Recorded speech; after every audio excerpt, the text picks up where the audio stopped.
Chapter 57. Family. He sat with her in the garden that night and told her about Annie's death in the gentlest way he could, leaving out as much of the horror of it as possible. She sat staring into the garden for a long time without words or movement. When she finally did speak, she put her beautifully manicured hand on his. "I am so sorry, Daniel. I'm sorry you had to live through it, but I am glad you lived to come and tell me, and to make your mother proud. I feel there are things that you are not telling me, and that is your right. I am sorry I didn't do anything about the nagging feeling in my gut that all was not well with Annie for many, many years. I couldn't stand your father. I couldn't. I should have done something. She was my little sister, and I should have looked out for her. But you know, I shushed my conscience with the knowledge that she was ashamed of poverty and would not want me to see. We were never close, as you can imagine, with the age gap between us. It is no excuse. So here we are, Daniel, you and I, and the least I owe you is to attempt to help you. I know you are here for a reason. Would you like to tell me about it?" "Ma'am, I owe you honesty. I'm on my way to do something illegal." She stared at him silently, her eyebrows raised. Her red nails tapped out the rhythm on the wooden table. "I've got my pilot's license hidden in my Bible, and I'm going to enlist in the RAF as a fighter pilot." She scoffed. The neutrality horse shit.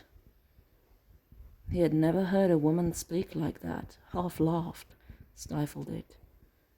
She sighed. "I am surprised, though. I hadn't known you were a pilot, but then I hadn't really known anything about you. Are you set on your course?" "Yes, ma'am." "I shall make an offer once. I will not beg. It stands, and if you reconsider, you are to come speak to me.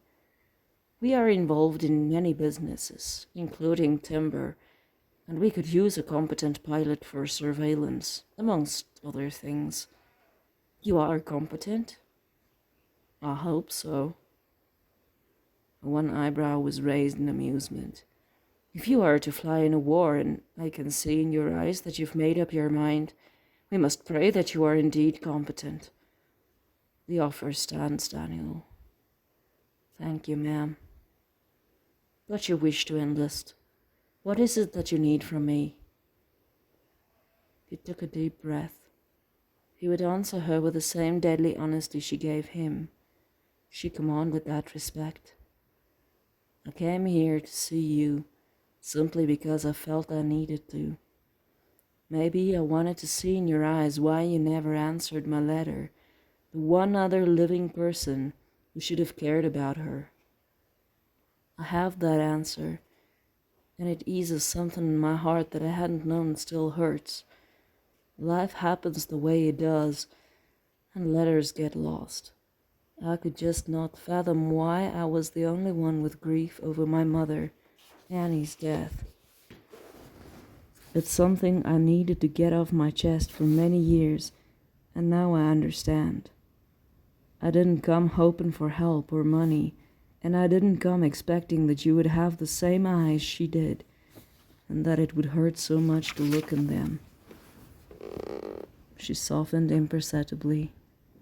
"Then you will understand how much it cost me to see the very look of her in yours, and to hear from you that she had been dead for years, while I thought she was merely ashamed. I am at fault regardless of the letter, Daniel. We will speak to Jacques in the morning. He has contacts. I wish that you sleep on my offer, though it might be that you could be enlisted soon anyway, with Canadian citizenship. The Dominions are likely to support the cause." She stood up. "We will assist in any way that we can, but I want you not to get killed over there.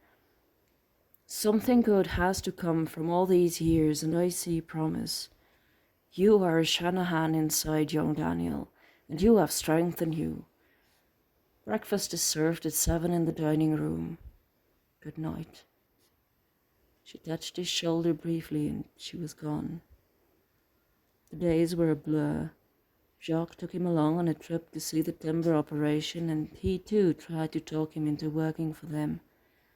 But somewhere across the water something called to him. So he did not bend, and the plan was hatched. For the sake of safety and subterfuge, even though they were in Canada, on paper he went into the employ of Bouchard Timber and was sent to Ireland along with one of the company's real managers to negotiate a business deal and gain experience. Jacques greeted him with a warm handshake at the docks. You can always turn it into real experience and come back. We do need a good man. Thank you, sir. Rosemary had her hand on his arm. Do what you must, Daniel. My prayers go with you. I expect you to return one day. I would like to see you again. Do your mother proud, and do not go and get yourself killed.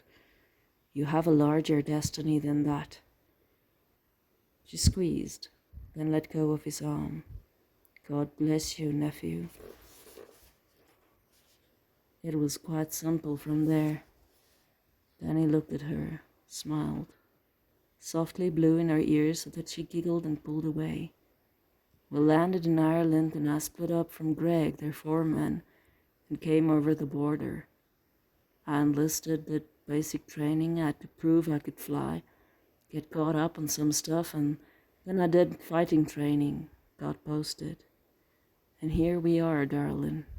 You married to a Canadian moose wrangler as far as the world knows.